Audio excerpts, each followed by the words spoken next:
Mysterious flashes coming from a volcano in Bali, spotted by satellite, may simply be down to gaps in cloud cover, an expert has claimed.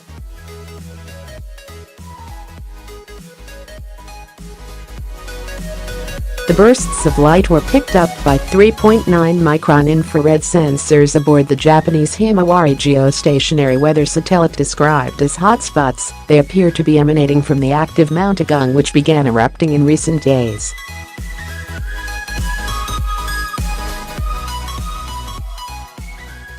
Dr. Rothery warns that the worst may still be yet to come. Volcanic tremors have also been sustained since around 6 a.m. GMT, 11:30 a.m. local time, and the risk of a major eruption has not passed.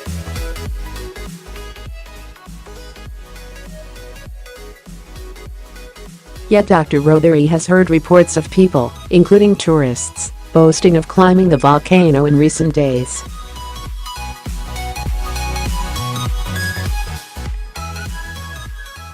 He said, "There is a major risk of being hit by falling rocks or volcanic bombs."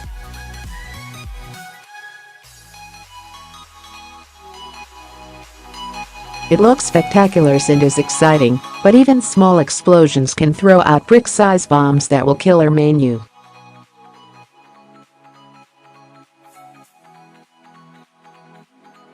Even being within the 10 kilometers, 6-mile, exclusion zone is immensely stupid and puts others' lives at risk too, because if the eruption intensifies there will be hot and devastating pyroclastic flows.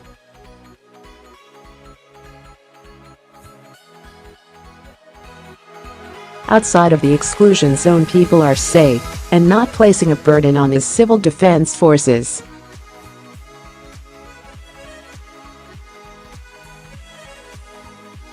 The images were shared online by former NASA scientist Roy Spencer. Writing on his website, the self-described climatologist and author described observing the mysterious night flashes near Mount Agung.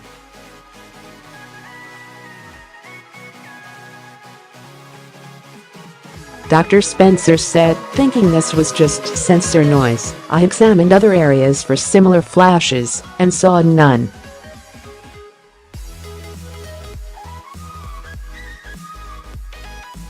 But after reviewing nighttime imagery over the last week, I saw similar behavior during the early stages of the eruptions."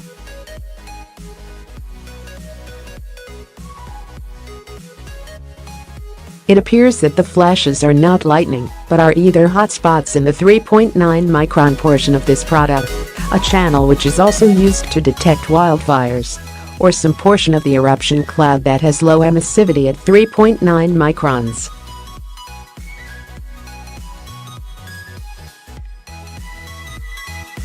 David Rothery, professor of planetary geosciences at the Open University, says that there are a number of obvious explanations.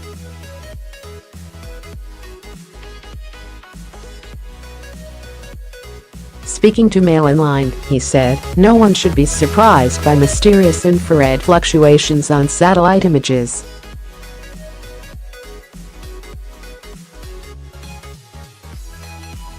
The visibility of the incandescent vent and hot erupted material on the ground depends on gaps in the cloud.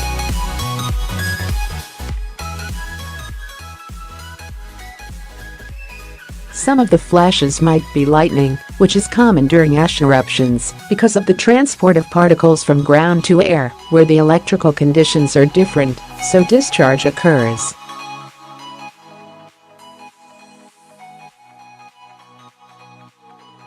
However, Dr. Rothery warns that the worst may still be yet to come. According to the Darwin Volcanic Ash Advisory Center, ash is currently drifting southeast at an altitude of 21,000 feet, 4 miles.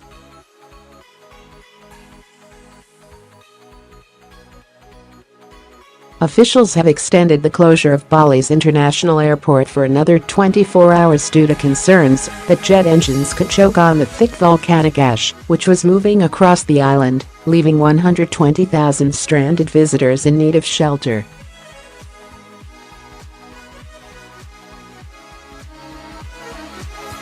Volcanic tremors have also been ongoing, since around 6 a.m. GMT, 11:30 a.m. local time, and the risk of a major eruption has not passed.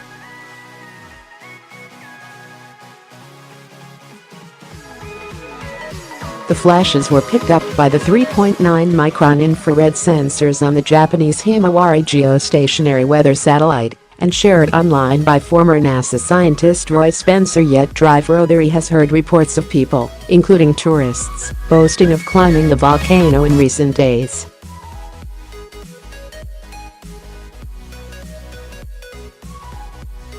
He added, "There is a major risk of being hit by falling rocks or volcanic bombs."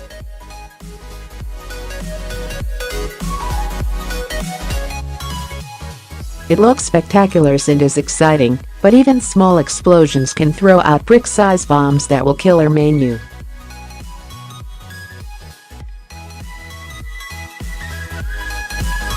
Even being within the 10 kilometers, 6-mile, exclusion zone is immensely stupid and puts others' lives at risk too, because if the eruption intensifies there will be hot and devastating pyroclastic flows.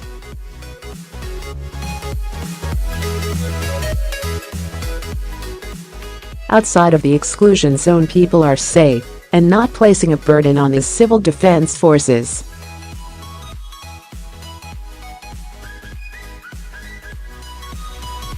Dr. Rothery believes pyroclastic flows are virtually inevitable if the current eruption becomes as big as the 1963 eruption.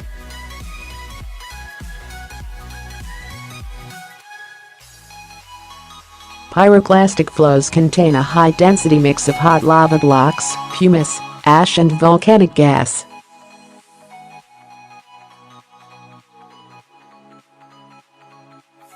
They move at very high speed down volcanic slopes, typically following valleys. Most pyroclastic flows consist of two parts: a lower, basal, flow of coarse fragments that moves along the ground, and a turbulent cloud of ash that rises above the basal flow.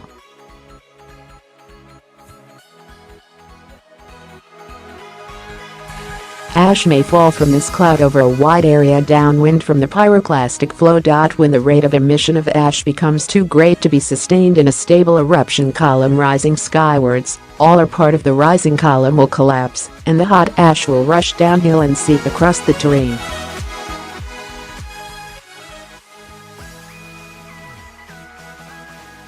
Alternatively, pyroclastic flows may spill directly out of the crater. That's the main reason why the 10 kilometers, 6-mile, exclusion zone around the volcano has been declared by the local authorities.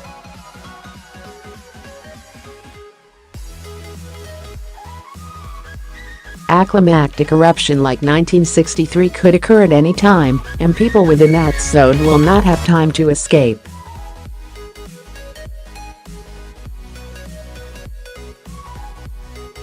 The episodes of intense sustained seismic tremor at the volcano that are still occurring suggest that the risk of a climactic eruption has not passed.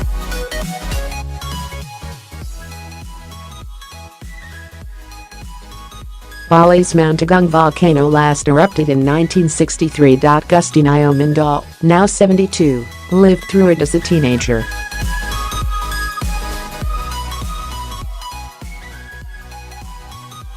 From his makeshift shelter, he recalls the last time he had to run for his life as his house was flattened.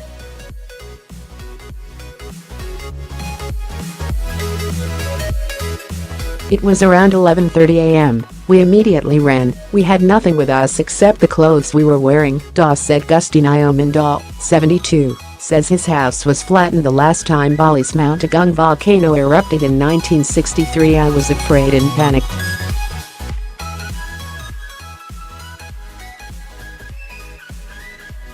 Our house was flattened by the eruption. It was scary. In 1963, pyroclastic flows, a fast-moving mix of gas and volcanic material, spread 13 kilometers from the crater.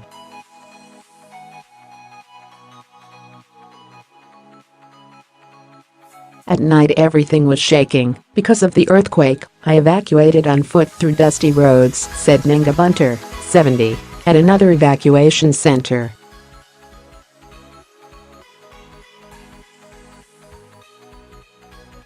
Mount Agung had been erupting for 3 months when the government evacuated us. The lava and rocks had already been flowing near my house.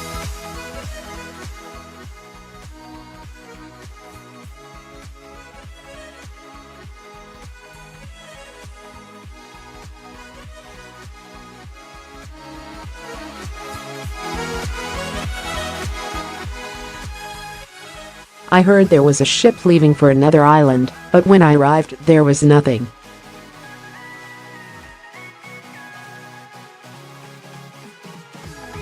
Officials hope improved technology and early warnings this time mean a disaster on the scale of 1963 will be averted.